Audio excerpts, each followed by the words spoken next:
Ian, thanks for joining us and a very happy new year. Yesterday marked 4 weeks since you were appointed head coach here at Hearts. Tell me, what have you made of it all so far? It's been very, very good. There's been so many positives about the work that we've done. Obviously there's been some disappointing parts as well, which ultimately has been the most important part, in that we've over the course we've not got the results that we would have hoped to have done. I stay comfortable and reassured that the work that we have done and everything that I can see on a daily basis allows me to feel exactly as I felt when the whole thing began, about what we can do and where we can go. We just pick up lessons along the way and make sure that we're in a position to learn quickly, make the little changes that we need to make quickly, and push very, very hard in 2017. Looking back over the past 5 games, it's fair to say it has been quite a tough start. There's probably an expectation on you, fairly or unfairly, to hit the ground running. So how do you assess and what you've seen each game? Yeah, I think that's the expectation for us to do very well quickly is a reasonable one and an understandable one, given the position that the team was in. And it was one of the things that I talked about at the time, that there was no need for anything drastic to take place, that the team was in a good position, following on the great night that everybody had here against Rangers, who were second in the league. Whether that was a true reflection of where the team was at that point or not, we don't know, but it was an achieved position and they were rightly there. So yeah, it leads on to there being some disappointments in the results that we've had. My feeling on the situation probably is that we should have 5 more points. I think we had reached positions in games where it shouldn't have resulted in a draw and a loss, and ultimately in that situation, I accept the responsibility for that. The next part in that is that I think because of those situations, I've probably had access to learning more things or seeing more things in a shorter period of time than what you would normally, and it's on me to make sure that we take value from seeing those things and learning those things, to make sure that we move on quickly. Across the course of those 5 games, just what is it you have learned about your side? I think we can see that, well, first of all, just looking at the day-to-day work, and I've said this to the players, that everything that they've given on a day-to-day basis, which is the most important part of our work, has been excellent. The work, their approach to everything that we've done and everything that we've asked them to do has been fantastic. That will continue to be the case, and we will work harder and we will work with more demands upon ourselves every single day, to be taking steps towards what we want to be able to do here. Now, there have been moments in games where we've started to see some things come to life that can start to, what I think we've had enough of parts of our performances has allowed the players to see and believe in the work that they've been doing on a day-to-day basis. And that's important for them to recognise that. I think, as I've said, we should have had more rewards for that in the outcomes of the games and with more points. Of course, that is always the most important thing, and there's disappointments associated to that. But there have been enough small parts of games that keeps feeding me with the belief that we can, not tomorrow, but we can relatively quickly get to the point where I want the team to be at, and that's, it's not. I'm not talking about superficial things because I want them to play in a specific way. It's because I believe that way will help us win more games more consistently. That's an important point here. That it's not to satisfy how I like football to be. I'm not obsessed about any way about that. We've got an idea which we feel can help the team reach a point of being more consistent and winning more games on a consistent basis, and being able to be in control of more games on a consistent basis. And that's the next step that I feel that this club needs to take. You've mentioned previously that you want your teams to start games really well. If you look back to the Dundee game away from home, for 60 minutes, a lot of fans were saying that's the best away performance they've seen in a long while. You took in half-time leads against Partick Thistle and Kilmarnock. Is starting well key to how you envisage your teams to play? Yeah, it's critical. It's critical because there's always the initial sort of battle in the game is always the two teams trying to force onto the other how they want the game to be.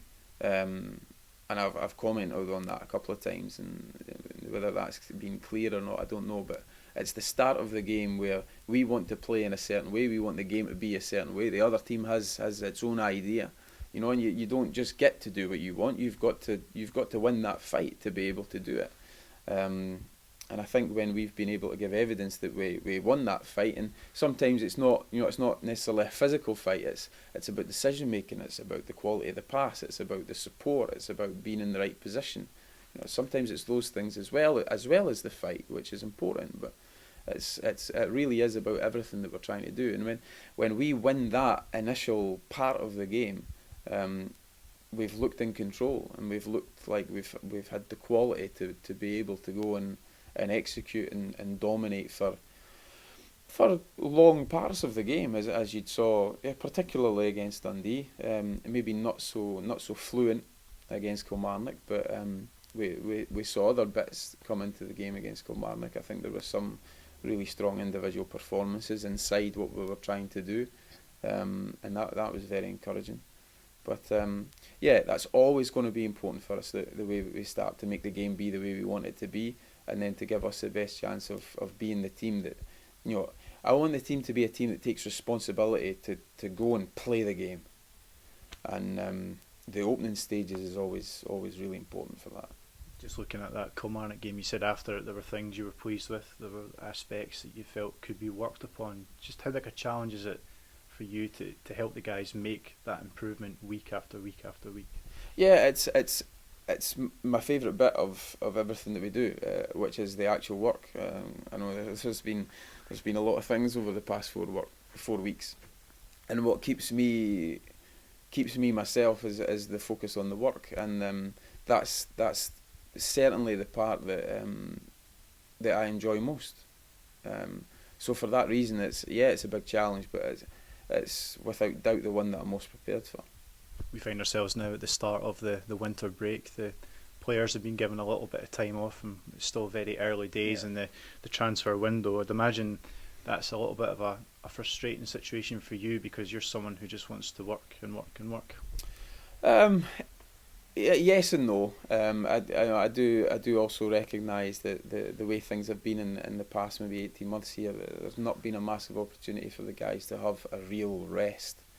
Particularly players who were here last season and then had the sort of fall over into the early Europa League beginning. So it is important that they can have some time away and some time to reflect a little bit, relax with their families, and make sure that in a few days when we come back to work, we're all in a fresher place, because the work that we will do in the run up to our game against Wraith Rovers in the Cup will be really, really important, and it's a good opportunity for us to put some real work in. You've spoken in the past about there being no race to get business done early in the transfer window due to the market, due to the position that we find ourselves in as a club. Is patience required in trying to find the right players for this team? Yeah, that's important. The two windows are really, really different. Trying to do really important pieces of business in January is really quite difficult, because you tend to be limited to players who probably haven't had a very good start to the season, and of course that brings doubt in everybody's mind as to what the right thing is for that player, and is that player right for your club. And maybe there are a lot of clubs in this situation who are only looking to do some short-term things. We may be in that category in some positions. So it's a very different market. I think generally discussing how we want to evolve the squad and add different qualities into the team that we're going to need moving forwards, then the summer window is going to be the one which gives us the real chance of doing things that truly make a difference. But for now, we need to I think we need to analyse the market calmly, we have a clear idea of where we want to go and how we want to add to the qualities that we can put on the pitch. And we just need to go day by day, and when the right thing is available to us, act professionally, act quickly, and try and get the right deals done. The focus tends to be on players coming in during a transfer window, but can we expect to see movement on players perhaps leaving the club? I think that's a possibility. I think it always is in the situations where you have good professional guys here who are at a stage in their lives where they want to be playing and they want to be pushing themselves. And of course, the same as every football club in the world, not everyone has that opportunity here. So privately we'll have had some conversations, and there may be some players who move on. The fans pack out this stadium week after week after week, and they travel in such big numbers as well. How important can they be? How important can their support be, rather, to helping you to achieve what you want to achieve? Essential. We'll either achieve the things that I envisage that we can achieve, or we won't.